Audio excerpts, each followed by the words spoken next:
me my happiness and my joy. And I'll let you guys know exactly what I'm up to right now. So I've been reading this book called Breaking Point, and let me tell you, it's a really great book. So I'll read a little bit of it to you guys. I'm on page 154. That was where I left off.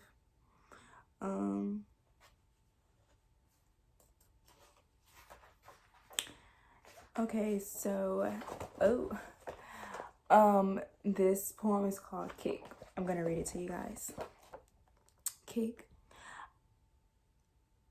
I woke up once I felt a kick inside my inner door. The kick was no mere stomach ache. The kick I can't ignore. The kick you see inside of me was never felt before, for this kick was kicking hard. I knew this kink. Why do I keep saying kink instead of kick? But honestly, I don't feel like reading that because, some of the stuff in this book is really, really good. Some of it is about motherhood and stuff like that, and that's not something I can relate to. Quite frankly, it's not something I want to relate to right now. So I'm going to skip that poem. Maybe, since, this book is mine, I'll, read it whenever I experience that. Right now, I can't really relate to it. So I'm going to just skip to this one. It's called I Need My Truth with Sugar. I'm not the person who's going to lie to you and tell you what you want to hear. I'm going to give you the truth, but delivery is everything. It determines whether or not the message in your message will be received or blocked. It doesn't matter if it's coming from someone you trust or if it's coming from a stranger. The wrong approach can destroy all good intention and come off as a malicious attack. So I sugarcoat. Sugarcoating is not lying. It makes the truth a little easier to deal with. If someone you love needs to lose weight, suggesting fun workout activities you can do together is a better approach than just telling them they're fat. If someone you love is staying in a toxic relationship, explaining to them how they deserve better and should stop settling for less is a better approach than just telling them they are stupid and should leave. That's the difference between being judgmental and being supportive. I speak because I actually care. I get no joy in making anyone feel badly about themselves. We are our own worst critics. There's no judgment I can place upon you that you don't already carry, and there's nothing I can say about you that you haven't already said about yourself a million times. I personally need my truth a little sweeter than most. That's just what works for me. It helps build my trust and allows me to keep my guard down to actually hear what's being said, opposed to defending myself against what you're saying. It's okay to be blunt. The key is knowing who needs it raw and uncut and who needs a little dose of sugar. I feel like I can relate to that a lot. That's so true. It's not always what you say, but it's how you say it. And a lot of times, that's how it is with my mom. She'll tell me something that I need to hear that's this will help my growth as a young adult, and depending on how she says it, I won't be receptive of the information. But if she says it in a soft-spoken tone and she breaks out the why she's saying this and how this can help me in the future, then I don't automatically become defensive of what she's saying, and I can intake the information a lot better. So just a lot of good things, good points in this book, and it's brought me a little peace with all the hectic I have going on in my personal life. Protecting a woman is the greatest act of love a man can show. More than protecting her physically, protect her heart, mind, and spirit. Amen to that, girl. Okay, so this one is called Can You Protect Me? The old me used to only be attracted to street guys because their protective aura allured me. There's something about just knowing when you're with your man, nobody is going to play with you. And even when you're not around him, no one would think about harming you because they know they have to deal with him. However, this is the part many women attracted to bad guys like to neglect. Protection is bigger than physical. Sure, I knew no harm would come to my body, but what about my heart? What about my mind state? Was my emotional and mental health not equally as important to protect? If someone has your back physically or even financially, but don't make it their business to safeguard your heart from pain and keep your mind at ease, then they are the one you need protection from. Hear this part, ladies. A man can abuse you without laying a single finger on you. You could be in an emotionally and mentally violent situation and not take it into account because your scars aren't visible.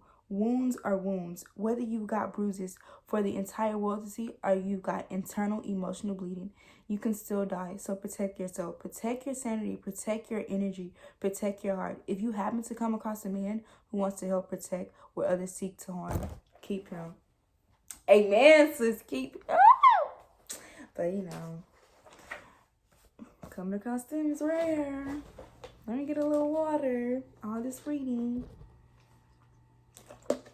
I'm saying all these reading, I read like 2 pages. Okay. So this poem is called Protection. I used to love street niggas because they made me feel safe when I needed to be rescued. He put on a cape. There's something very reassuring to have a man like that lay with you because you belong to him. Nobody's gonna play with you. I was never attracted to the lifestyle itself. The criminal-ish isn't what got my attention.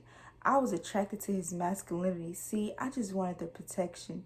It's a characteristic the nigga had that made me cling to his side. The 2 basic traits we require of men, protect and provide. Yes, protect and provide. Those are my 2. And be emotionally available. But let me get back to it. I've always been a hustling woman. I can provide with no problem. But as a female, if other problems arise, I need a man who can solve them. My naivety in my youth made me believe physical protection was the key, thinking that because he held that down, he was protecting me. But in me, looking for a man who could protect me from the start, I forgot to ask to have a man to always guard my heart. I forgot to require a man who could shield me from emotional pain, because guarding my body and guarding my mind are simply not the same. And what's insane is street niggas will fight the world for you and be ready to die, but won't think twice about hurting you themselves, won't even blink when they make you cry. How can you love someone so much that you'll always come through, but not love them enough to protect them from you? I know he loves me, but I've come to the conclusion now that he never put his love to action because he had no idea how. The streets got him thinking protection means keeping danger at bay, but the truth is all the ish he did to me put me back in harm's way.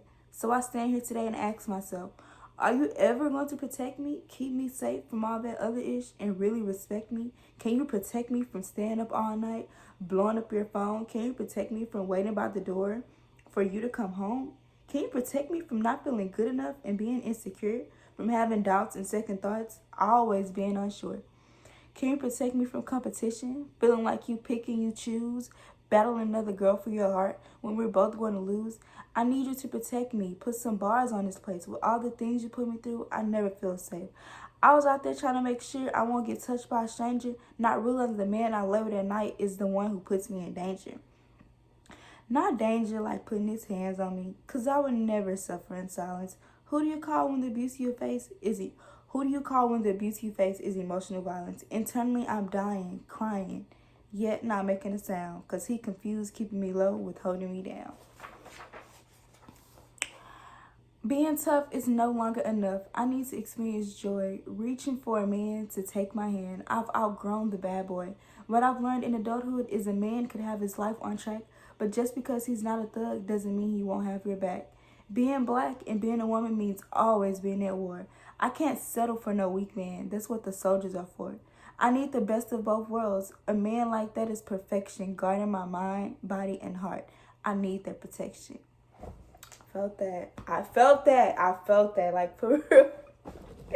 Like, and seriously, and like, I think that's like probably one of the biggest playing factors in why I won't date outside of my race is because I need that protection, or I need to feel that protection, and not trying to like like make other races feel like as if they're like less masculine and can't provide that protection. But I feel just the presence of a black man, like the one that you're dating, I would say, I feel protected, I've never dated a black guy that I felt was weak and I didn't feel like he wouldn't protect me or whatever.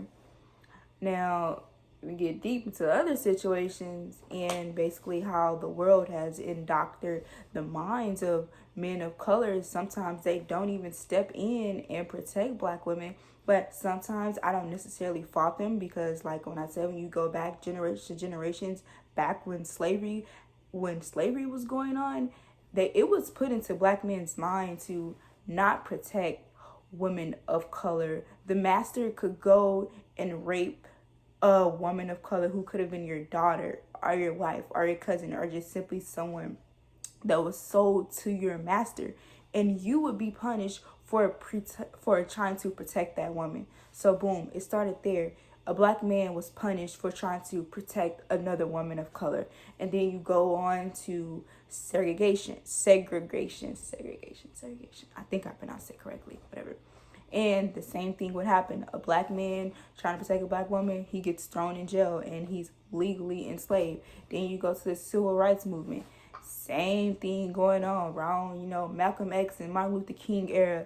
They were punished for trying to protect the black woman. And now we get to right now, currently 2020. A video went viral last year where a black woman, she was working at McDonald's. The white man came and punched her, slapped her because she messed up his order. And the black man, that other black men that worked there, they sat there and watched this black woman have to protect herself at all means, necessary, because I guess he was afraid of losing his job for protecting this black woman. If you look into the case of Breonna Taylor, she and her boyfriend were laying in the bed with this no-knock warrant, which is legal.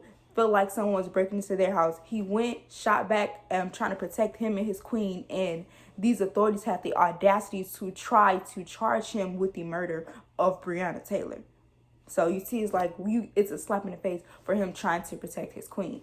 So it's like sometimes I don't necessarily fault other black men for not protecting black women, because it's been like drilled in their mind that when they do try to protect black women, they are punished for it, essentially. Even though those charges were dropped against Breonna Taylor's boyfriend, still, it's just the principle of the situation. What if he didn't have that public outrage and that support of others? They probably would have they would have let them charges stick, because the justice system is corrupt. All right, next. Being a ride is okay if you know who to ride for. Crying is okay just as long as you laugh more. Next one. Spiraling versus struggling. Just because someone isn't spiraling doesn't mean they're not suffering. Depression ain't always erratic behavior. Drug use, sexual promiscuity, under/overeating, excessive spending, and alcoholism. People be in pain, getting up every day like it's just fine. Check on yourself. Ask yourself how you're really doing. Ultimately, you can lie to the world, but the mirror is cold. Never lie to yourself. When you tell people I'm doing good, make sure you mean it.